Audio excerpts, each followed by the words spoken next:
Welcome to Create Before Consume. Now, here's your host, Fitz. Yeah, so welcome to Create Before Consume. My name is Fitz, and I got you a Best Day Fitness here, and your name is Christopher Tolisano. Tolisano. That sounds Italian. Is it Italian? The name is, I believe. I'm pretty much a little everything, though. Okay, there we go. So with that being said, you've been here since forever, and with here I mean St. Petersburg, Florida, and St. Pete, Florida. How is that having a business and going through the pandemic and basically being a business owner right now? Wow, that's a lot. Obviously, we were just talking about this earlier. Right before the pandemic, I had been in business since 2010, so that would have been 2020, right at the beginning. Yeah. In February, we had our best sales month ever in my whole business career, and then the next month we went. Damn. And then I'm just trying to figure out what to do next, and it was crazy, but I think it's a lot of my clients have been with me since the beginning, so they all just kept coming when they could, and they helped. Honestly, that's probably how I got through it. Just having good relationships with my people that have been following me and supporting me as a business, as I've been helping them with their path.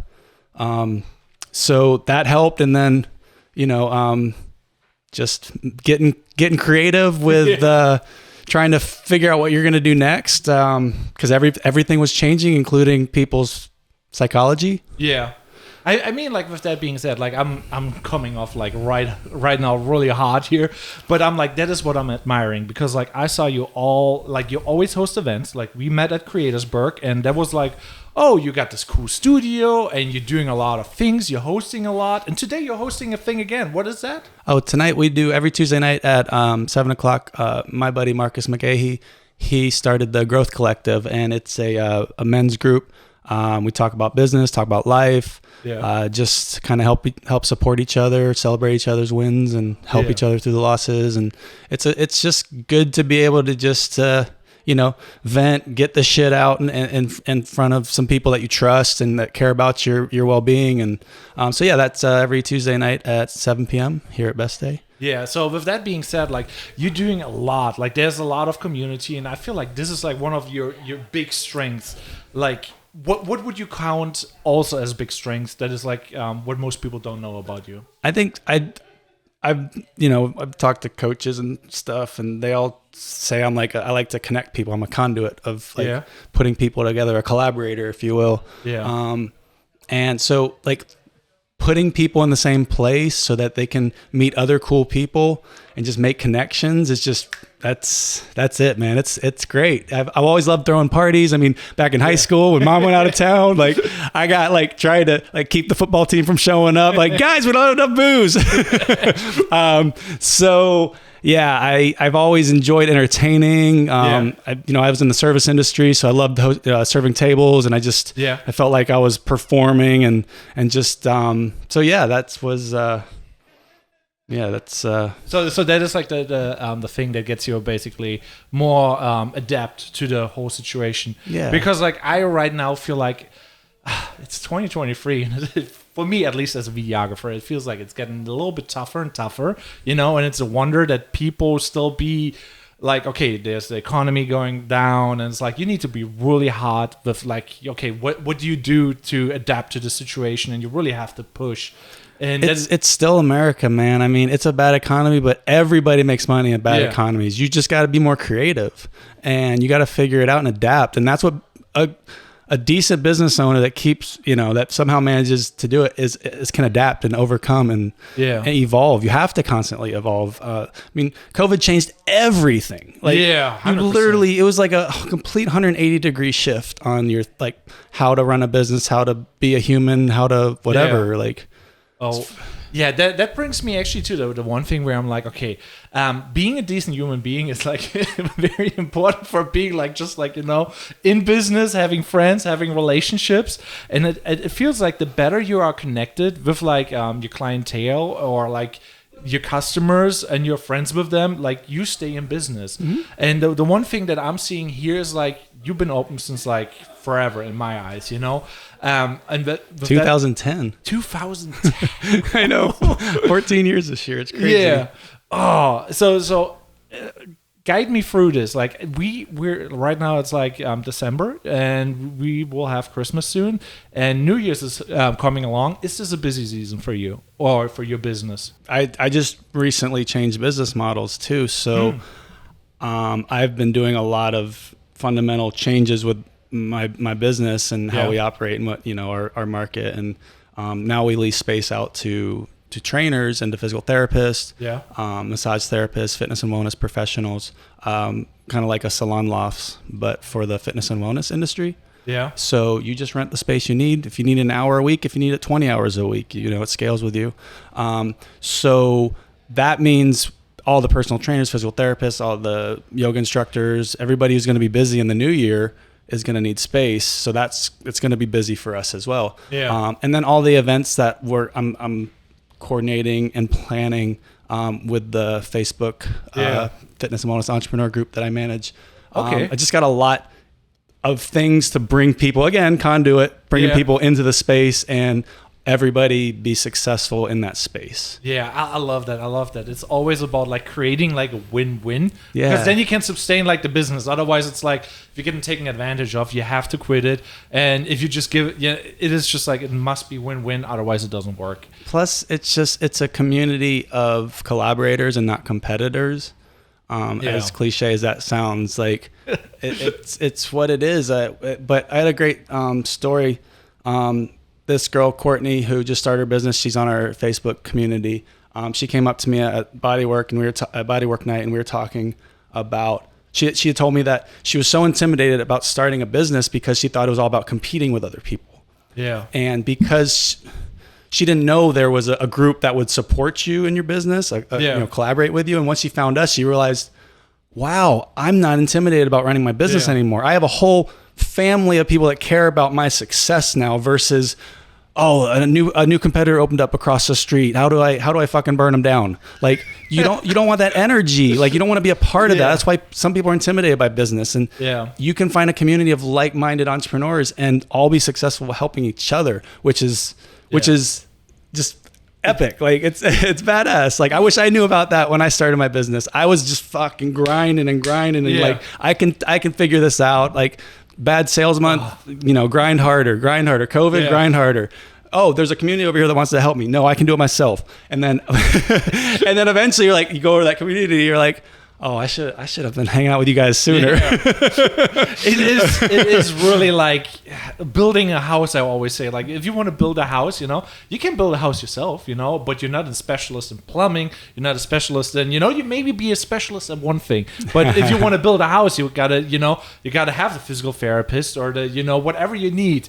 So that's where I'm like feeling like it goes kind of back to like, okay, hire the people that you like. And that's what I feel like, with social media in general, it's like you connect now for reals. That's what I kind of really like about it. What most people don't really do, because people do niche content. Let's say you're a physical therapist, you're doing only physical therapist content, but they don't know what sports team you like. They don't know like all the things that are really important, because they want to connect with you on a human level. So they are like, hey, I could hang out with this guy and drink a beer, And that's kind of how I see it and what I like about it. Yeah, that's cool. That makes a lot of sense, because we love reading stories. We love watching stories on big screens. We love listening to stories. So giving people a story about who you are. You're a character in this story, and they either like you or they don't. Yeah. And it's a good way to see what you're going to be getting out of the relationship, the professional relationship, if you go forward. 100%. Yeah. With that being said, like, so what made you shift like your business model? Because like beforehand, is that kind of like a gym model that you had? Money. Okay. The fact that I wasn't making enough to be profitable for so long because my old business model was so bloated. Yeah. To be honest, I'll just lay it out there. I had to make like $33,000 a month just to break even. My new business model, I have to do $14,000 a month. Damn. So like each month I have less like overhead to stress with. And I don't do payroll anymore to a bunch of trainers, they're their own businesses. They're all independent contractors now, as they have their own LLCs. Yeah. So it's allowing me to invite professionals into the business. Yeah. So they're vetted by being their own business owner. I figure if you've got this, your shit together to be a business owner, then you're probably going to, respect the space and be a good tenant and get along with everybody around you. Damn. And so yeah, I wanted to, I wanted to provide the space. I saw I had so many empty spaces, and I take a lot of interns in from the University of South Florida, and University of Florida, University of Alabama. We've had interns from all over. So it's fun to like watch them early on in their careers, like get settled. Yeah. And I've got to, Juan is a great example. Juan Chanello, he did his internship from USF. Now he is Juan Better Body. He rents the room right behind me, and is doing awesome. He's killing it. And he's badass. Like That's amazing. And it's to watch him go from student to entrepreneur and to kind of guide him and mentor him along the way has been like so cool to be a part of his journey and all the other people that have been through here. So I feel like I have a lot to offer like new business owners that come in here and rent the space. And so what we're finding is a lot of people want to rent space, don't really know how to get clients. They don't know how to market themselves. They don't have a website. They don't even, a lot of them don't even know how to like file their LLC to become a business owner. So pay the taxes or but we take it for granted, but there's a lot going through their mind. They're like, maybe they were in corporate America and they're ready to go on their own, and they have a lot of questions. They don't like, it's an intimidating process. That's why a lot of people don't start businesses. It's stressful. You're up all night, a lot of nights, and it's not, you don't punch out at 5 p.m. Yeah, this is like one of the things where it's like, what do you tell now the new inspiring business owners or people who are having like a passion and they're just like, okay, it's 2024. I want to make the dream come true, and I want to grind it out, and I want to do it. Like, what is like your couple tips that you give them on the way to get started? Right now, like top of mind, like learn ChatGPT. Like, start using it as a creative tool for your own creativity. A lot of people give AI a bad rap for just like, produce shit for me. I'm gonna just put it right out there. No, ask me questions about what you want me to tell you, and it starts giving you really good stuff, especially for marketing. Like just like emails and blog ideas. Like if you want to set up courses, a lot of people have a lot of knowledge in their head and they could teach a course. I mean, my buddy Marcus built this whole AI process where it'll build the course for you. He'll take you step by step. I feel like a lot of people have this unique knowledge and they have a unique experience that nobody else on earth has. And now they need to get it out there to the world. And I think AI is conduit to that. It helps you run a business. It's almost like a CEO. You can ask it questions about like finance and profit and loss and you can build your own FO Chat GPT now. So maybe I'll get a little kickback from that, because I know a lot of people are like kind of like hesitant about what AI is doing to our culture and the civilization, our whole civilization, because we've all seen the movies. It can go really bad. I mean, but that being said, like I actually really like ChatGPT because I went to the hospital a couple months ago and I had and there's a couple laws enacted, and I was like, okay, they did not display like how much a service costs and whatever, and I got a bill that was outrageous. I got to see a doctor for like 5 minutes and it was like $8,000 or whatever, and you usually get like 2 bills from the hospital. But I used ChatGPT free to answer like the mail that I got from them, and I got my bill forgiven. Like they completely erased it because it highlighted that they have to display on the website like how much each service cost. And I was like, ChatGPT free was basically telling me write it in a way where you basically, so it was sending the whole letter basically for me. I just copy and paste it, send it, and they just they got aware of that. I knew now there's a law that they have to display it on the website, and they don't have it on the website. And now I could sue, and that's why they just like, okay, you can have it. So there's like loopholes. It's crazy. Is proofreading everybody's shit out there. It's like, let me just scroll this website and find some legal miscalculations or miscommunications. And yeah, I mean, that's that. But it goes to show how powerful it is, how it's going to affect so many different areas of human, culture. Yeah. So it'll be interesting. But getting back to what we're starting with, like a business owner, what they need to know, that's a good start. Just ask, like, what I'm starting my own business. Give me the first 5 things I need to do in the state of Florida. And I'm a personal trainer and I need to figure out accounting and finances and legal and contracts. Like, give me a game plan, a roadmap. Yeah. I mean, I can teach you to do that myself and mentor you and teach you that, but ChatGPT has access to a lot more information, data than this brain does. Believe me, I can give you some experience, but if you want sheer like volume of our entire scope of everything that's been said.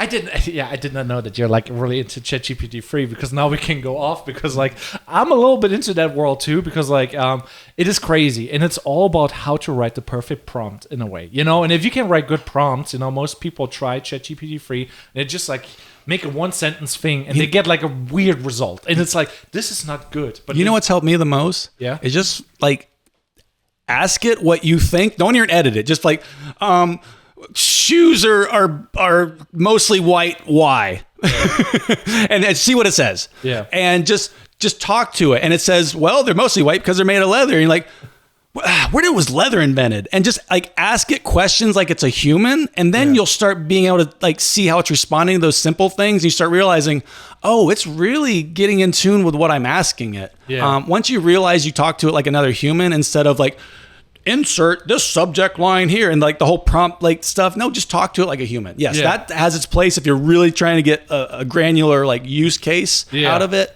But generally, I don't proofread it. I misspell. I sometimes leave gaps and like, what's that word? I don't know. It'll figure it out. Yeah. And it's it's useful. It's interesting.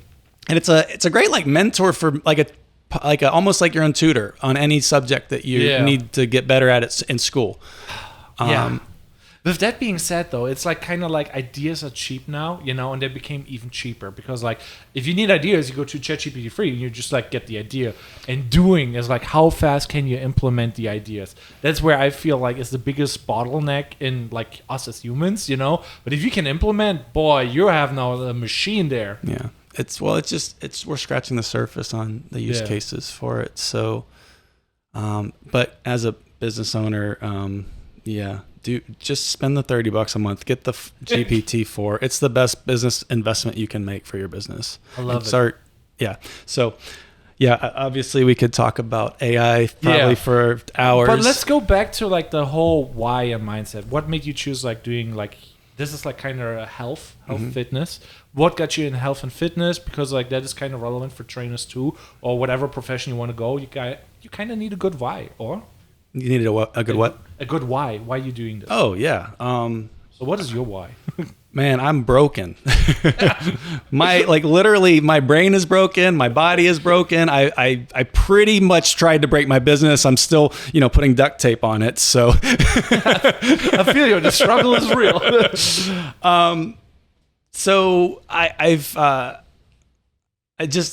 start over. So how did you start and why did you start Best Day Fitness? Yes, let's I was broken. there. So I was broken. My whole body was broken, and let's just go way back. Sorry, I guess we got some time. Feel free. Grew up playing sports. Then I was going to school for pre-engineering, and I was playing rugby at the time. I had played football growing up, sandlot football, kill the carrier, everything. Played soccer, goalkeeper for 15 years. And I always had injuries just from playing sports. Yeah. And then, so I always had this like passion for sports, and I always thought it'd be cool to like know how to fix that stuff. But I was going the engineering route. But then I just kept getting these chronic pains that just kept like popping up and they wouldn't go away. My shoulder, my back, I forget what the original stuff was. Low back. I threw my low back out when I was like 14 years old. I couldn't move for like 6 days, bro. Yeah. I was like, I could not move. I was on a couch for 6 days. I'm like, this shit sucks. I believe it. I've been there, done that. I was an electrician and I was like lifting wire, cable drums or whatever you call them. Like it's basically really heavy and you barely can lift it and you just roll it up the stairs. You know something bad happened when it happens. You're like, that's not good. Yeah, and I'm just like, okay, and then you cannot go up. I don't even know how you call it in English because like I'm German, but yeah. But that being said, like you get older, you get injured, and so you got through that into Best Day Fitness? No, so I was at the gym. I was friends with a friend that was a trainer, and I was like, bro, my shoulder's been bothering me. Yeah. Can you I don't know, give me some advice. Yeah. He's like, dude, what's your workout program? And I'm like, dude, I do push-ups, I do chest on Monday, I do like abs on Tuesday, I do like legs on Wednesday, then I do another chest on Thursday, I do biceps and triceps on Friday. And he's like, when do you work your like back? When do you like pull shit? I'm like, oh, we do pull-up days like, once or twice a month. And he's like, no. You're doing it wrong. And he literally taught me I need to use these muscles in the back of my body. And within 2 days, my chronic pain was gone. I was like, bro, just fixed me after 2 days. And I've been in pain for 2 years on this one back issue. Damn. And I was like, I had this light bulb moment. I was like, I don't want to be an engineer. I was at Calculus 2 at the time, getting ready to go into differential equations. Or into whatever. It's like the next step, and I was barely getting through the calculus. I hated it, and I was like, you know what? I want to do something different, and I just did like I don't know what we did back in the day. Went to the library, got ideas. I don't know, but I decided to go to. I got accepted at University of Florida for exercise science, and I had to apply for the athletic training program, which they only let 20 to 25 students in every year. So it was a pretty stringent process. So I had to go to UF for a year and just apply to get in the program. And then once I was in the program, it was a 2-year program. So I was at UF for 3 years with athletic training degree. I switched from engineering into that. And when I got done, I called up my buddy Shane, who was the trainer at the gym that taught me that. And I was like, bro, I'm out of school. Can I do my internship with you at the gym where you're working? He's like, I'm not there anymore. I started my own place. Do you want to come oversee my like physical rehab department? I was like, yeah. Will you sign off my intern papers? He's like, yeah, and you can work here. I was like, sweet. So so I started just getting all kinds of really cool cases. My second case was a stroke survivor. He was like 65 at the time, massive stroke. He couldn't stand up, couldn't walk. And I was so like, I was like, bro, I'm an athletic trainer. I've just been working with D1 athletes. It's different. What do I do? And he's like, sorry, I'm going off on a tangent. No worries. It's good. But, so I was like, what do I do with this guy? And he's like, what can he do? He can't stand up, right? Teach him how to stand up. I was like, okay. Well, then what's he need to do next? He needs to walk. Teach him how to walk.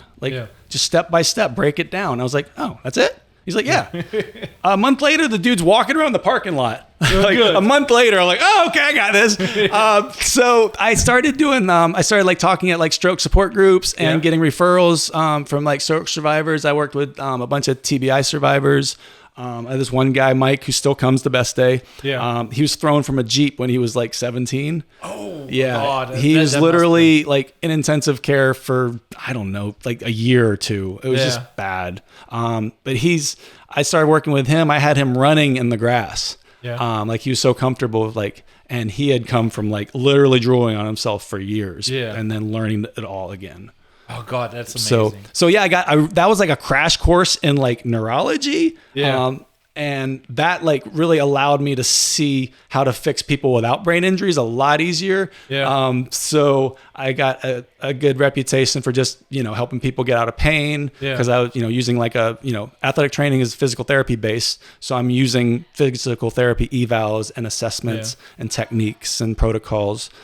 So as an athletic trainer, you get a little bit more like medical grade, experience. So putting that together with, working with stroke and TBI, the athletic training was like, it all came together. And they were athletes. I was trying to get them back on the field, whatever it was, if it was a back injury or if it was a hemorrhage in their brain. So with that being said, would you kind of agree, like it's more about like not taking pills and it's more like doing the work to solve the problem? It's all about, well, how would you, what is like a statement you could say on that, what you should do if you're like injured? You have to number one, like if I could like break it down into one simple thing.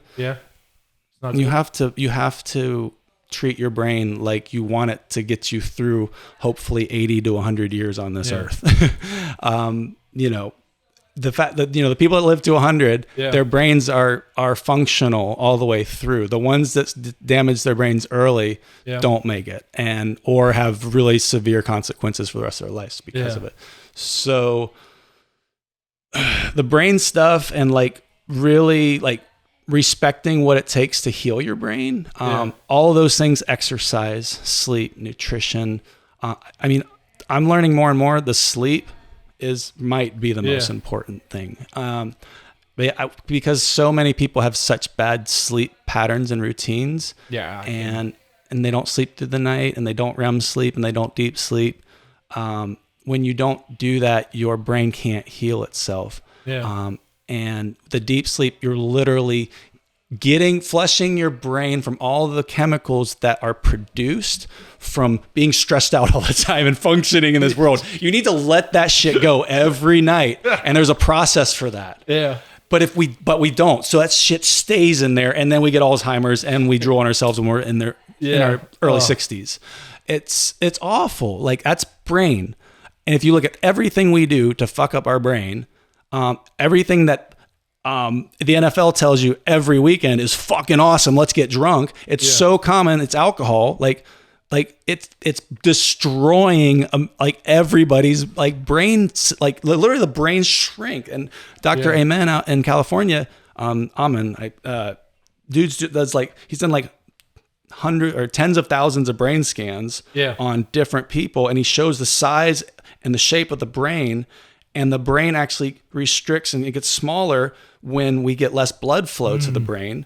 And we get less blood flow because of all our habits and everything we're doing now, alcohol, bad sleep, and we can't get the brain the nutrients and the rest it needs to be able to get back to its full state of filling our cranium. You literally can see the difference. The cranium and the brain will retract away, especially when you have impact traumas. It'll actually retract as well. So everywhere you've had trauma, there's going to be little indentations on the brain where it can concuss against the wall of the cranium. So over time, all these factors start to but you can undo it. You can go back, and that's very powerful to know, because this is now, you probably don't know that, but my wife had TBI last year, so really severe, also really big medical debt, and I'm just oh my god. So I'm basically in the world of pain right now, but it's all good. So she got super lucky, but obviously it's it amplifies everything. Most people don't really know, if you have TBI, when everything reconnects,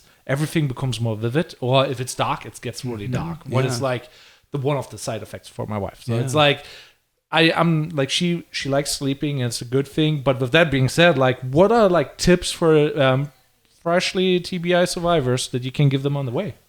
For just in general, sleeping and you have to do everything you were doing, and you have to practice every day, 100,000 times a day, however you got to do it to stimulate those connections again. I'm really, I just moving and movement. You have to move. You have to be that sleep, movement. Everybody's like, oh, is it movement or nutrition? I'm like, yes, they're both super important. But if you're not moving, it doesn't really fucking matter what you're eating. It really doesn't. That'll help. But if you're not moving, you're doing yourself a very large disservice.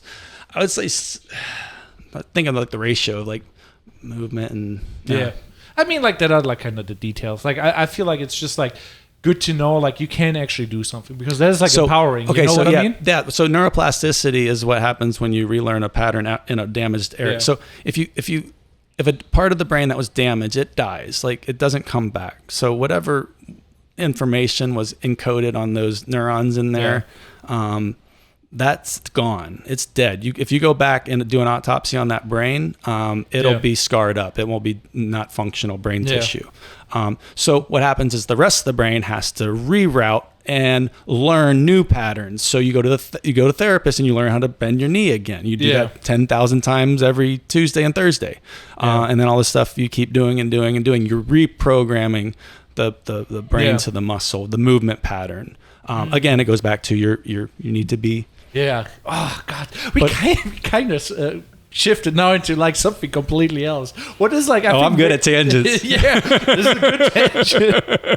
I think we started out like what got you. I always think of it like a tree, and you're like, here's the core, and then sometimes you go on these long limbs, and you're like, we got to come back.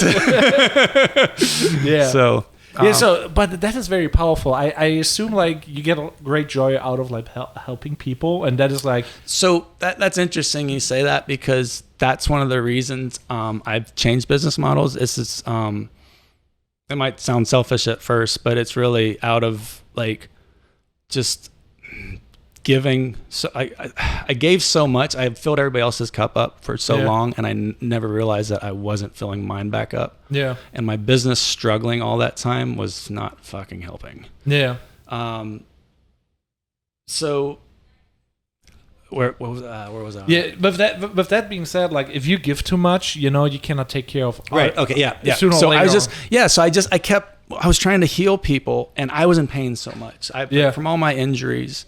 Like I was constantly in pain and trying to motivate people while my business was falling around me, and just having to like be happy and positive. And it was so hard for me for so long. And I did it because I cared about these people, but I wasn't caring about myself. And it got to the point where I hate to say it, but I wasn't happy helping the people get out of pain anymore. It wasn't filling my cup at all. Oh, I got you. I was like, I lost my purpose, and I was like, what the fuck? Yeah. Like that's what I am. That's my purpose. Like that's why I'm on earth. It's my business revolves around that. But then I realized this whole time I was always thinking I wanted to help more people, and I was stuck only helping these few, and I felt like hamstrung in that process. And I wanted to get out, and I had a lot to teach the world, and I love to teach and learn and. So you nearly got burned out on the wrong thing. Yeah. And you just had to save it to give more again. So, but I realized with my new business model, I can help all those that are renting space from me. I can help them to help others. Yeah. And now I'm giving them the space, creating these events, being the conduit so they can start building up all their people with them. Yeah. So I'm now helping lots of people, which is that fills my cup. Yeah. And I finally found it again. And so you found the win-win, and you could invest in it again and grow it. I love it. And so now I have my new purpose. Like it's not new. It's always been there. I've always wanted to do that. But before I was kind of stuck just again in survival mode. Survival mode, and stuck just helping the few people when I wanted to help the more. Oh, this is a good story. I like that. This is like, this is what the stuff that is inspiring, because like sometimes you get like lost in like, okay, how do I pay the bills? Then you do stuff you don't really want to do, and then you're just like, is it even worth it? And then it's like, okay, I should give it up and do part-time job or whatever.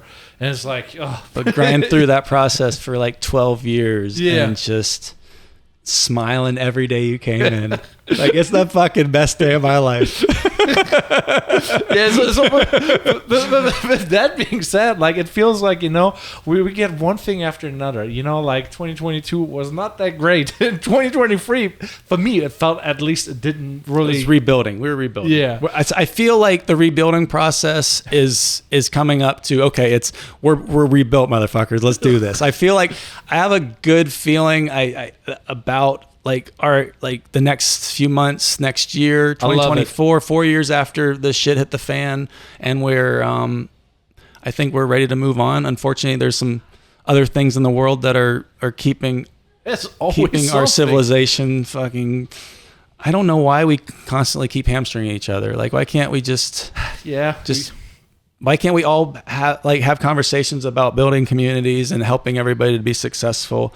And we're so fortunate to like wake up in America and be like, we have this opportunity. So when we're in a bad economy, bringing it way back, like we figure that shit out. Yeah. Like, I mean, that is like also really powerful. Like, did you still be so optimistic? Because like some people are like, the dollar's collapsing, and that's like, how like when people are like, oh, it can't be your best day every day. I'm like, fuck you, man. Like, you could be dead tomorrow. Stop fucking worrying about fucking tomorrow. Live today. And if you're stressed out and you're not living in the moment, then I want to help you to figure out how to do that. Like, come on, bro, let's come to my men's group. Let's talk it out. Let's like, so you got any like tips for being like, okay, if you're stressed out, what is like your go-to? Like, okay, you're overwhelmed with life stressful. Physiological sighs. Dr. Huberman talks about it. It's the deep in through your nose, and then another one in to fill up the last of the air in your lungs, and then nice and slow. So it's 2 inhales. So it's a deep inhale, and then a fill up your lungs with the last inhale, and then just nice slow breath out. You do that once, and actually, like, they show your like blood pressure going down, heart rate going down immediately. Like it actually helps people get out of panic attacks. That's powerful. Yep. But if you do it for 5 minutes a day, the studies show that your overall positivity, like index, like feeling happier and feeling better spirited, more energy, goes up like significantly, like 40 or 50% or something like that. There are crazy numbers. I like those numbers. Don't hold me to that, but Dr. Huberman talks about it. Yeah. No, what else you consume? Like Dr. Huberman, I heard about him, watched a couple things. Dr. Attia, Dr. Amen, the brain guide. Attia's he wrote Outlive. Let's see. There's so many. There's so many good ones. Who Wants to Live Forever? Brian, whatever. So he's like super rich, and he's just like, okay, we developed the perfect routine, and we're only doing X, Y, Z, and he has doctors 24/7 with him, and he has a YouTube channel. I forgot the name. Yeah. And he's like, everything is dialed down to the T, and he's just like living like a robot. It's like weird. It is weird. Or I read some sci-fi that kind of goes into that, so we could go off on another tangent. Yeah. Dr. Lieberman, he's done some good books. What is it? He does the he's at Harvard. He does all the barefoot studies on. He goes over to Africa and like he brought a treadmill over there to see how they run and like film their gait.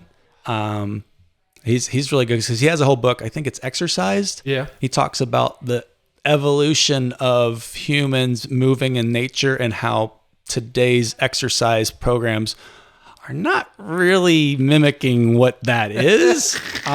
So do all the stuff that most of the people that know what they're talking about are doing now, like moving your body functionally, getting outside, being natural, doing lots of variety. Dr. Liebman's awesome. And just to put the anthropology and the evolution into it, like really like, oh, that makes a lot of sense. So that would be something I'd look into Lieberman as well. I got a lot of resources but again, I make chat GPTs that pull from all those authors, and I ask the GPT what the authors would say. And going back to another way to use AI, so that way you can compile all if you've learned a ton of information about the human body, I want to put it over here in this think tank and ask it questions all the time. Oh, yeah. And then, so you just build these little think tanks of like whoever you want, and they have so much information out there. You really get a pretty dialed in response, and that like you can probably believe that's going to be a correct statement of what it says. Yeah, no, AI is powerful. Like AI is one of those things where I'm scared because like I trust AI in some aspects more than humans because like you have a bad mood or you got primed the wrong way and it's non-emotional, but still cares like. And then how can I help you today? Yeah, and they maybe think like it's this, but they're just like thinking about the wrong thing, and they're like primed on like he has that because of the 5 other patients he had, and now you're just like get a biased opinion, you know, from an expert, and it's like, well, it's going to bring so much, I think, better quality information to the professionals that know how to use it. Like everybody's afraid of it, but just be good at using AI, and then you're going to be badass at whatever you do. You literally have a Jarvis sitting on your shoulder telling you exactly how to navigate a fucking business in this fucked up world we live in. Like, what? I need help. What do you need? And it tells you everything you need. It's like just imagine like creative kids that are growing up with this access to all this information. Einstein said, "Don't memorize shit. Go find it." And like now we can find it. the schools are weird in that aspect. We have all those tools. We already had those tools. It's like, okay, you got Google. The schools is like, don't use your phone. You will not have a calculator in your pocket. And now Google's just normal. Yeah, and now the next thing is like AI. Don't use AI instead of like schools teaching like use AI. Because we just do redundant stuff in a way. Teachers should be using it. Yeah, the crazy. students should be using it to learn more. I've learned so much when I just start asking it questions. I have a question about something I've thought about for years. I'm like, well, GPT fucking knows. Yeah. And I ask it like, oh, that's where that phrase comes from, or something like that. So it's having access to that kind of information I think it meets unleash new creative ideas because that I wouldn't have gotten to without having access to some of these data pools. I mean, like I could go off now on like AI and chatbots because there's a new business model for like if you're into AI where it's like, okay, I design you a business AI chatbot and he will handle the outreach and like the DMs and he will pitch for you and do all those good things, and you're just like, okay, now what is the next step? They're talking to him, like they're actually having conversations. Yeah, there's phone calls and everything, but the next step is like, okay, my AI talks to your AI and you and I have no idea. It's like we don't know what's going on with the bots. But it's probably some task we don't give a shit about anyways, right? I guess, but it's also like it makes like social media kind of like, not really real, because I can see through it now. Like the way people are copying it and pasting it, it's kind of, you see the trends. Like everything's got an emoji on both sides. You're like, oh, that's AI. They didn't edit that out. They just copied and pasted from GPT. It's not, you can start to see the creative, when it's used creative, when you can still feel the human touch. Yeah. If you start to see like looking for the signs, but it's getting pretty close. I think the next GPT-5 will be hard to tell, and it'll be able to pull from so much more information too. Like you could literally be like, every Harry Potter book ever, I need a question about immediately.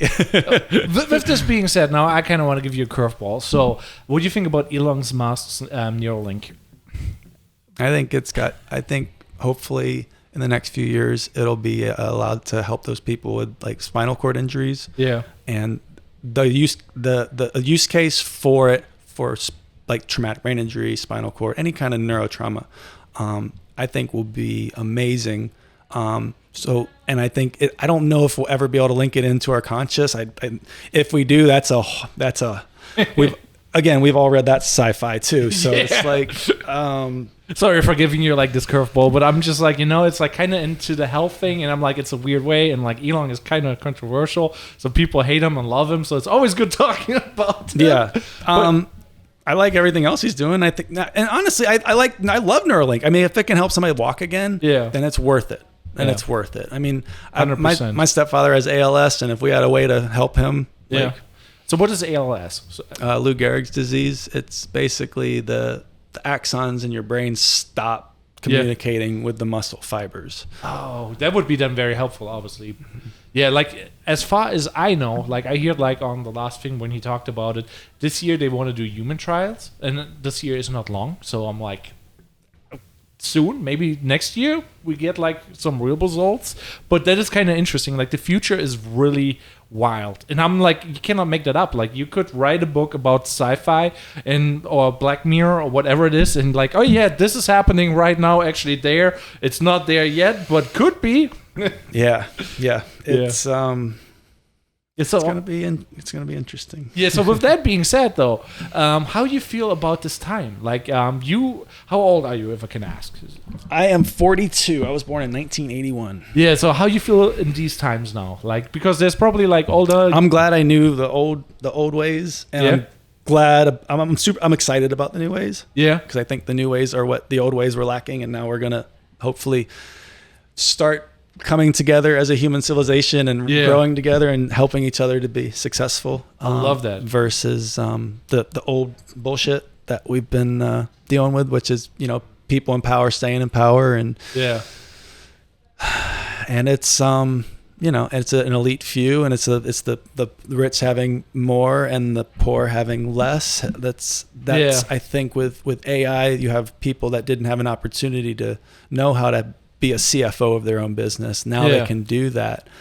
It's going to bring so much opportunity from people that have been pushed down, especially in people in like third world countries that now they have a phone and Yeah. they have Chat GPT. They can start and then they have Bitcoin. They have this. Yeah. I mean, like with that being said, That's like pulling that Yeah. that wealth into the from the bottom up. And oh, sorry, I tightened that up. and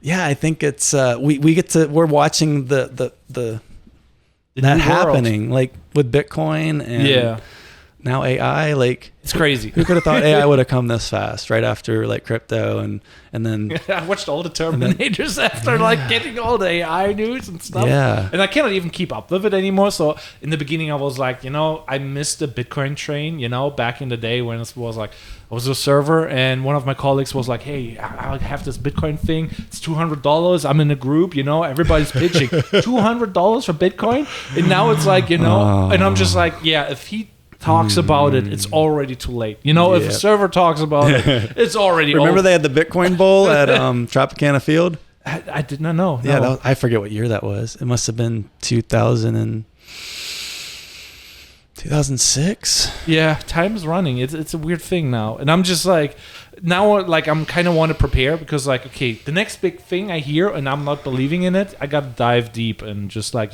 try to learn everything I can. And I tried that with AI, so I installed some AI models on my computer and be like, okay, let's generate some images and see what I can do, and every week there's a new model out there. Every week there's I was a new building thing. I was building this workflow to make something like to be able to build soap notes for like physical therapists and trainers Yeah. and stuff.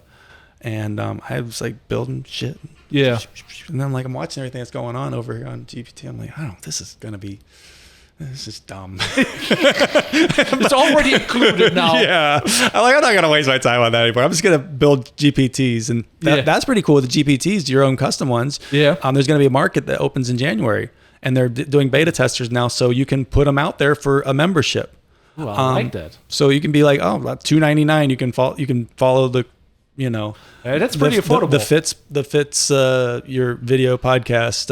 I feel like for me it's really dark. I don't even want to go into it's like there's so many AI models now. I'm just like, okay, I should clone like some AI girl and make some video content, and it's not me even doing a real camera. Yeah. And it's just like, and there's so many, I hate saying it, but there's like older gentlemen like seeing cute girls dancing, and I have to really look hard to see that this is AI generated, or at least it's getting to the point where it's really the next 5 years, can you imagine 5 years from now what it's going to be like? It's going to be insane, especially with the rate at which it's like going from GPT-3 to 4 to 5, the exponential increments in which it's been growing is it's crazy. Yeah, so next year when 5 comes out, like it's going to be so crazy. Yeah. And then so the applications that you can roll out with that are going to be even more, insane than the ones coming out right now.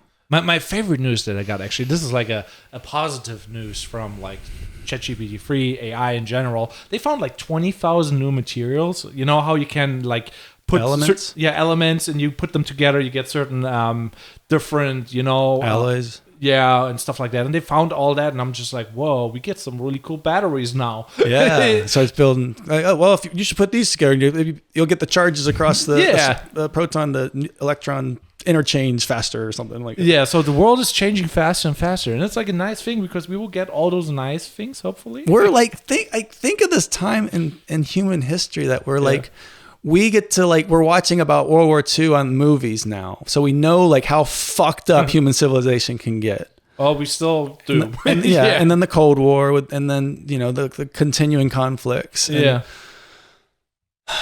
it's like we just seem like we've wanted to wipe each other out for a long time. And now we have this technology that, what we were just talking about, how it can just excel the human all humans, so we can start exploring and start doing the sci-fi books. We go, all right, we're good. Everybody's it's Star Trek. Everybody's just doing whatever the fuck they want. Oh, I like to paint. Well, that would be nice. Like some universal income. Yeah, which makes you happy. Fuck it. I got cancer. No, you don't. You're good. Wow, everything's healed. Everybody can be happy and live in that perfect world. And you know what the cool thing about sci-fi is? Everybody's like, oh, it's just like, they had phones back in the, and now we have phones and they have the technology. We're catching up with it. So does all the other components of. Oh, dang! I went off on a tangent. It's all right. Bring it back. Basically the materials with the alloys. Yeah. But way off on one of those branches. But in the end, it's like we get now all those cool things. Like if you have a good idea, you can make it happen. So there's no bottlenecks. It's just like, are you dedicated enough to actually do what you really want, and do you really want what you think about and you have ideas about? Because most people, it's easier to attain. Yeah, but most people, they don't really do that. They kind of want something. And then they want to be taken care of. Yeah, and having your own business, nobody's going to take care of you. Yeah. So that's scary. There's nothing wrong with being scared of that and not wanting to do it. Like that you can make if I was in corporate America, I'd probably be making like $500,000 a year just in my sleep. Like I would have been so much more like effective growing a business model by working for somebody else. Yeah. There's a reason why people work for other people, because you can scale, and you can make a lot more money. Yeah. So by the time you're a certain age, you're where you want to be, and then you're like, fucking, I'm out. Yeah. I mean, like the corporate America versus like being in like being self-employed, being a freelancer, or being like your own company, LLC, whatever, is like there's different benefits. Nowadays, we kind of see it all the time on social media, and I'm kind of curious how you deal with social media in general, because like people getting canceled for outlandish things, and I got into a situation where I nearly got canceled. So I want to tell you. Shit. So I was yesterday on a wedding forum, and somebody was like asking like, hey, it's 2024 basically. I do like 4K video edits, and the wedding video is really cool, and does it really matter if I export it in like 4K, or can I give the client 1080p?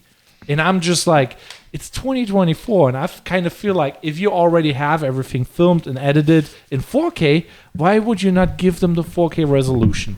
And obviously in the group there were people who delivering 4K, and then there's the ones who doing 1080, and 1080 is like 4 times worse. You kind of cannot really see it unless you pull it up on a big screen. Right. And my argument was like, this is disrespectful, and they just went off. And they're just like, how could you say this is disrespectful? Oh no. Yeah, and I'm just like, my point was like, okay, if you like choose willingly the worst option for your customer, it's kind of like it's no pain for you to just export it in a better quality, so that they can pull it up. But laziness or not like willing to spend $10. But apparently they went off on me, and I'm just like, boy, oh boy. Well, that's where competition gets messy again. It's just why would you want to deal with that? Leave that drama for the movies. Yeah, but with that being said, like how you feel about social media and like all that attention that you can get quickly out of hand, even though you don't really do anything really bad, but you maybe had a bad day, or all those scenarios above. Like how you feel about like cancel culture, being self-employed, and working corporate. Wow. Yeah. Cancel culture? I don't know. Shit, I don't know. All I know about that is just treat others like you want to be treated, man. Yeah. Like however it gets to, or like that's where social media is this fucking monster in the room that's just like telling you to do like shit, and like, go do something stupid and jump off a roof. You're like, yeah, I'll get more likes, and like, so you can become famous by being a complete jackass. Yeah. And it's easy, and it's obnoxious. Yeah. On the one side, I kind of feel like social media is like really powerful, because like it's easy to get views if you do reels, but you have to do them consistently, and it's very painful. Women in general, they have like issues with like comparing. Men, on the other hand, are less like comparing, but they're just like pushing themselves too hard in a way. So everybody has different issues with social media. And as a business owner, I'm like, how do you handle social media? What is your take on it? I'm just neutral as can be, and I just try to get my energy out there, like who I am. Love it. That's why I may someday say it's my best day ever, and I'm stressed out, and it really isn't. But I know the next day I've still got this purpose that's driving me, and I'm gonna keep going and do it with a smile, because the following day I might not be here. So I'm gonna try to treat my brain like I needed to. I mean, I've had 10 concussions, so I didn't go back into that. Like I like started with like, I have TBIs. Like I've had at least 10 of them. I fractured my skull when I was 3 years old. How would you do that? I don't know. I don't want to like point out that my parents were probably drunk in the other room, but something like some spiral staircase at one of their friends' house and I fell or something. I don't know. And that's like actually one of my first memories is like the ER. There's this like blue room with these lights. Yeah. And it's like, it feels like an operating room or something. And it's been in like a primal memory for like a long time for me. Yeah. And I wasn't sure if it was just a dream I had or if it was like my first, like that head injury and then imprinting.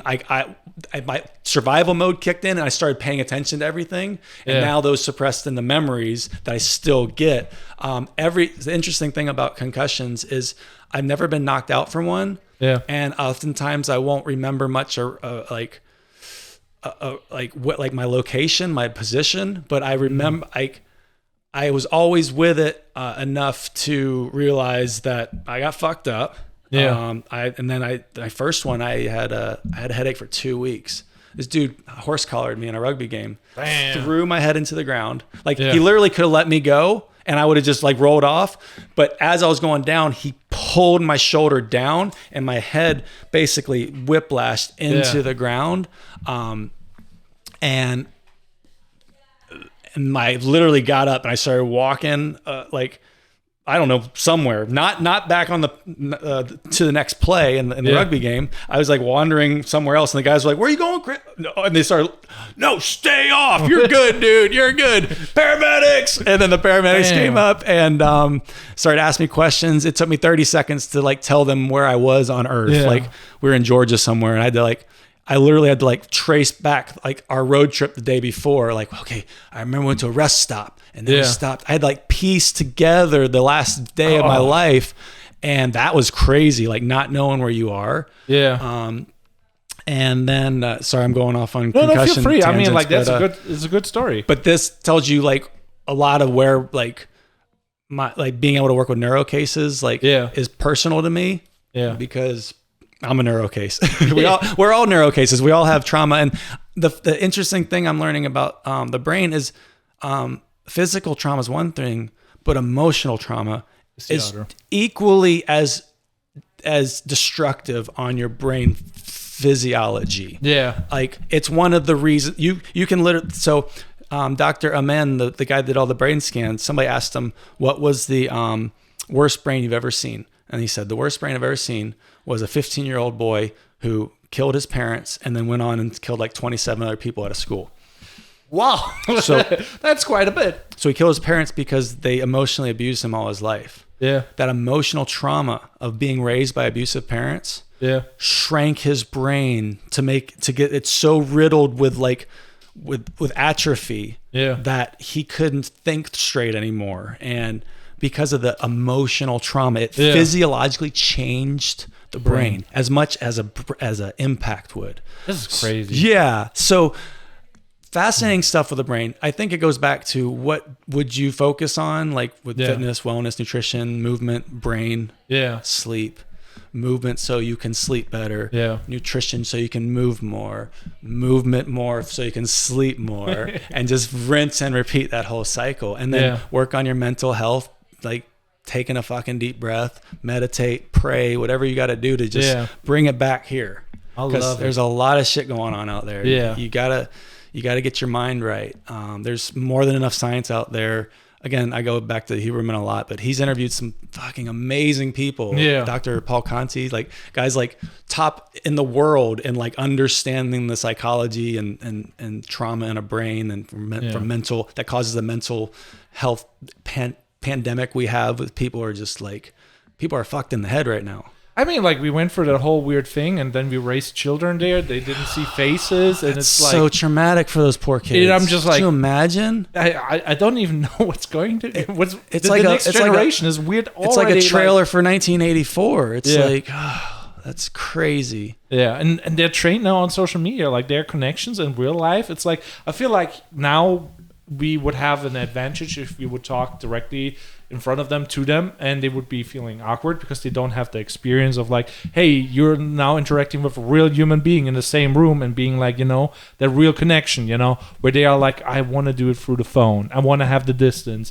And I'm like, this will be such a weird generation. I think if we were raising it, we would do the same thing. Yeah. It's just you're a product of your upbringing, and if your upbringing, everybody else is doing something. I mean, look at all the shit we did. Like, oh, let's get drunk tonight. Okay. 20 years later, like, I think drink is bad for me. I'm gonna stop this for a couple days. And a year later, like, oh my God, I'm 20 years younger. I stopped drinking. What the fuck? Yeah. But with that accident, for example, with my wife, we were like kind of stopped drinking, and now I discovered my favorite drink. It's like no alcohol, no anything. Is that the carbonated one? Yeah, the sparkling water. Yeah, and I love that sparkling shit. And I'm just like, it's like I got LaCroix in here.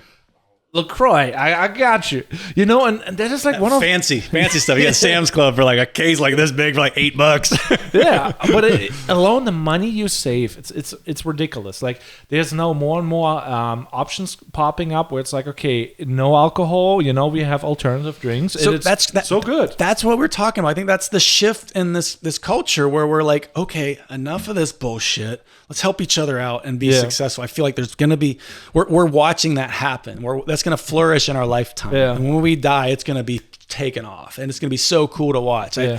If we can figure out the differences and be in time so that somebody doesn't be like, hey, I got a nuke over here. And then it's like, I mean, my brother was on the USS Carney in the Navy, and they just got fired on this past week for like the second time in a month by like, they're like trying to do drone strikes on them from Syria or somewhere. It's crazy times. Like, I don't even know what to say, because like there's obviously, are you pro this, are you pro that? And it's crazy, but it's not. These are like, in the grand scheme of the human race, we have these. It shouldn't be a thing. It's the most peaceful time in human existence. If you look at the stats, like if you look at per capita, like how many soldiers are killing each other versus population of civilians. Yeah. And in a lot of times there was a lot of soldiers. It was just kill. Now there's a lot more civilians. So, and we're not killing each other as quickly. Look at World War II. Look at like it's still a good time in a way. Like Russia, like Stalin, like had like 9 million people killed. Yeah, I feel like though the stakes are now way 20 higher. Million. It's just insane. Yes, but it can happen like faster now. Like it's like I think things took time to, like World War II, like it rolled out over a few years. The Brits were like, hey, Americans, you guys want to come help us? And we're like, nah, you gotta go. Here's some supplies. And all of a sudden they fuck us up in Pearl Harbor. We're like, what you need? It's like, I mean, like on the one side, it's just like, when that happened, I went from the one major thing, the big pandemic shenanigans, and then it's like, oh, end of the world shenanigans. Russia would like to nuke us, and I'm just like, doesn't even matter. I just do what I want to do now, and and I'm like, it was kind of relaxing in a way if you're just like acceptance of like you don't have control, and I kind of like that, and then I'm like, I should not even consume that, It's not that I can do anything about it, so don't watch the news and just like There's a lot of studies that show that people that don't watch the news at night sleep a lot better. That's science, people. I mean, it's a fact. Yeah, my wife wakes up all night long, but she's listening to the news. Like, I can't imagine. Like, it's just I like to go to sleep and dream about like growing up as a kid and my at the family house and building tree houses and just like reliving my childhood and shit versus like, oh, fucking explosions and death and terrorism and oh my gosh. Yeah. I don't even know. Like, we're talking here a good minute. When does your meetup start? I don't know, what time is it? It's probably nearly 7 in 15 minutes. Oh. Yeah. So I know though that you have more meetups. What is that other meetup that you have? Like for the physicians, I think. Oh, so the bodywork night. Yeah. So I started the fitness and wellness entrepreneur community on Facebook, and we have like 160 local fitness and wellness professionals. Yeah. And we all I wanted to set up events that like meetup events, kind of like Creatorsburg. Yeah. So yeah, I started. We have a bodywork night here on the fourth Wednesday of every month. The first, and then all the other Wednesdays we have events. Also, the first Wednesday we do like a class, like a workshop, where we teach like some. We're doing sales this Wednesday. That's a good one. I like that. Jen Glowacki, she is. She helps me run Best Day. She's like my lease manager. She's an awesome like health coach and business coach. She's got her master's degree in human resources, and she just kills it when it comes to like connecting with people. She's a conduit too with like other humans. Like she's just let's make it happen. Yeah, she's awesome. But she really understands giving, like what it means to value what you are offering, because a lot of new fitness and wellness professionals don't really realize that they are going to save lives in their business, and they're going to save, by saving lives, they're also saving lots of people money. Yeah. So when you start saying, hey, I will teach you what I know and you're going to live longer. Yeah. And that has so much more value than people think. And you start thinking, oh, I need to lower my prices so that I can see more people. No, you need to see the right people for the prices that are going to fill your cup. Yeah. Because I've seen personally what happens if you're not filling your cup. Yeah.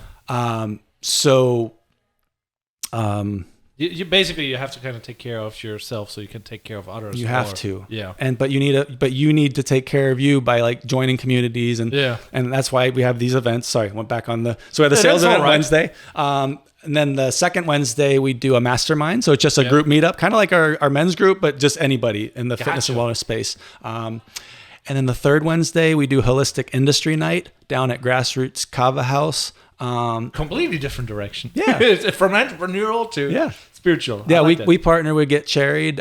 He does a lot of events. He did the Halloween party at Nova. He's got a big winter party coming up. So we do that with them over at Grassroots on the third Wednesday. And then the fourth Wednesday, the bodywork night is here. Each bodywork night we've had, it's been more and more awesome, like vendors and people. And the vendors this last time we had like 2 chiropractors, we had 2 massage therapists, we had like 3 personal trainers that were doing these unique like movement assessments. They were doing a lot of the people that were there would do like a 5-minute demo of what they do. Yeah. So one guy has this thing. You sit on it, and he wears this device where he turns it up, and the electrical current goes through him, and he touches you, and you're sitting on the pad, and it completes the cycle.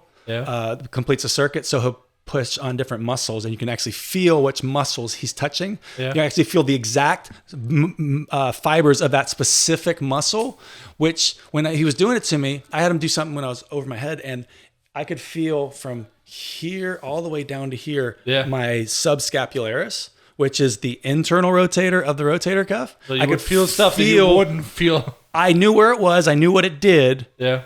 But I've never felt it on myself the way I felt it when he touched me right there. Yeah. You could feel the attachment and the insertion of the muscle, and you could feel how unique it didn't relay out into the other muscles. So you could really feel the exact muscle itself and what its specific movement is. So what does he do with that? Is that more like, hey, learn your body kinder, or no? He does it for like helping people like when they're working out to learn movements and get stronger, and he does a lot of functional movement stuff, body weight stuff. But I was just thinking of using it for like learning like anatomy. If you're having to take anatomy, just okay, where's my VMO? Oh, there it is. Just getting taste the whole time. Yeah. But he says because he does a treatment, he used to have wrist issues, and he feels great because he's got this electricity going through all these muscles that he's using all the time. That's powerful. Yeah, I like that. We had Jake Naderman. He was here. So in January we're going to do another. I can get a hoarse voice. We'll do one January 24th, I think. And we're going to have a bunch of returning vendors and new vendors, and a lot of really cool healers come out and just put their hands. Like Natalia, she was doing ashiatsu. She was walking on people.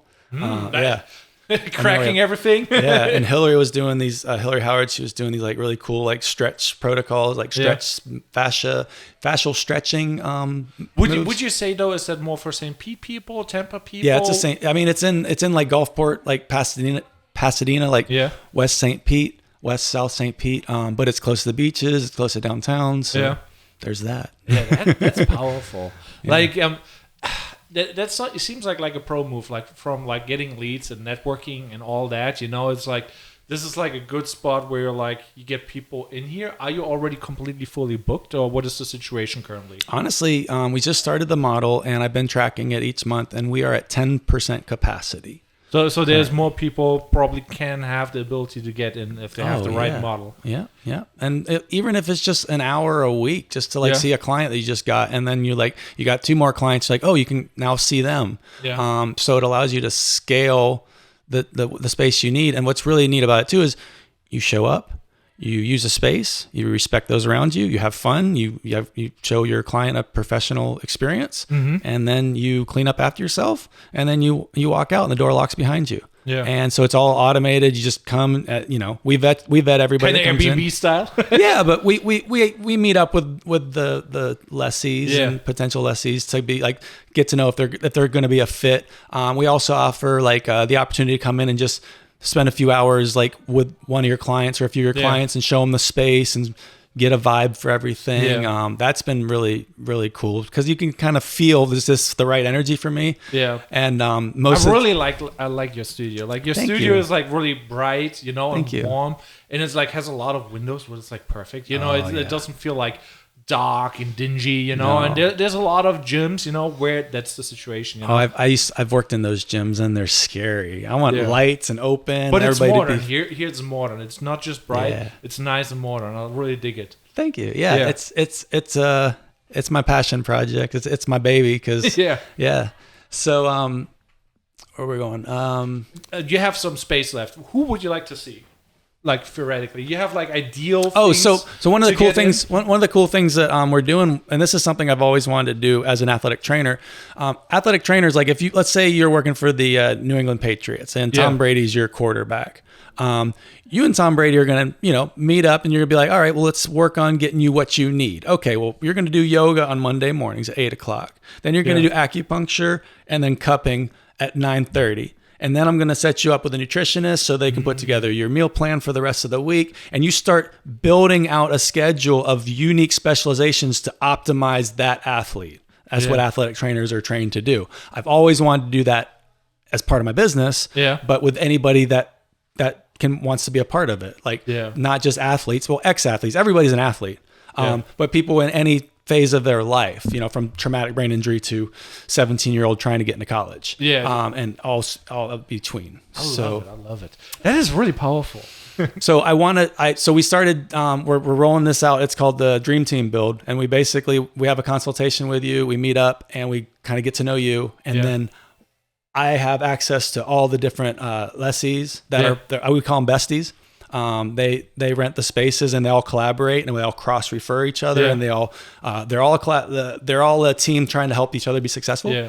So that also means that anybody that is a client as part of that team, we all want you to be successful. But we have yoga instructors, personal trainers, physical therapists, chiropractors, all the different treatment options under one roof, and everybody's been vetted. Everybody's, looking out for each other. It's a very trustworthy, honest, compassionate community of like-minded healers that happen to have a purpose-driven business. Yeah. With that being said, like I'm kind of curious now, in the healthcare or fitness world, what are like the new trends and what is actually working right now really well? Like, because like you see it all, like there's like the gym content, people getting swole, getting the TRT. What works well for just in general? What are the trends that you're seeing in the trends? Yeah, what is like common now? Are there more yoga teachers? People just want science based experience. I think they want a blend of experiential based anecdotal evidence and actual science. Like knees over toes guy didn't have all that research. He had some of it, but a lot of it he was researching by getting all these people to do it, and great numbers. He's done a lot of research. He has a lot of data points to choose from. What kind of validates it in a weird way? There you go. So and that's the thing is having something published in a journal it's kind of like the federal government. There's bureaucracy. There's bullshit. You gotta be careful what you say on the internet if you go into healthcare. Yeah. So it's oftentimes there's really good studies that haven't been done because it's hard to get good studies done right. Yeah. Especially with so much of here, fund this research. Here, we'll pay for your. Yeah. So there's a lot of that. So if you can hear from people that have anecdotal, experiential experience, then I like to listen to them. And then, especially if it's based on natural movement patterns and taking your shoes off and running around the grass and running up the side of a mountain and being able to climb a tree and be a human that would have to survive in nature. And that's the healthiest thing you can do. I mean, get out there like when you're not sitting behind a desk and move your body, go swimming, kayaking, climb a mountain, ride a bike, whatever you got to do. And then on top of that, and then you got to mix it up. You can't go too much in one direction because your body will start to break down because you start doing repetitive patterns that will start also repeating brain patterns, which become pain patterns, which become movement. It's just like just keep the body on its toes, kind of in a weird way. I love it. That's powerful. But just being said, I think we should kind of wrap things up, and because it's getting 7:00 and your group is starting. Where can people find you, and give us the location and anything they need to know? Christopher at bestdayfitness.com is my email address. You can always just email me if you want to hit me directly, or bestdayfitness.com. We have all kinds of. I'm trying to simplify the website. You guys will have to let me know what you think. I've been cleaning it up a bit. It's still a work in progress, but hopefully it's presentable. You can book all of our events are on there. You can connect with any of the lessees here, the besties, on there. So bestdayfitness.com. And we're on Facebook. Our fitness and wellness community for entrepreneurs. Just do a search. We'll pop up. Or just email me and I'll send you a link. But yeah, those are some good ways. And then Instagrams. And I don't do TikTok all the other as much. Been trying to do Instagram more. Yeah, the Instagram is like the pretty one where you kind of have to flex and be like, hey, everything's pretty. TikTok is more like, hey, real talk. Real talk. It's weird. It's like too unpolished. I'm like, but anyways, that was a good episode. Like, thank you for having me, and I hope you enjoyed yourself. And I did. That was awesome. I love the studio. So with that being said, thanks for watching Create Before Consume, and see you in another one. Have a good one.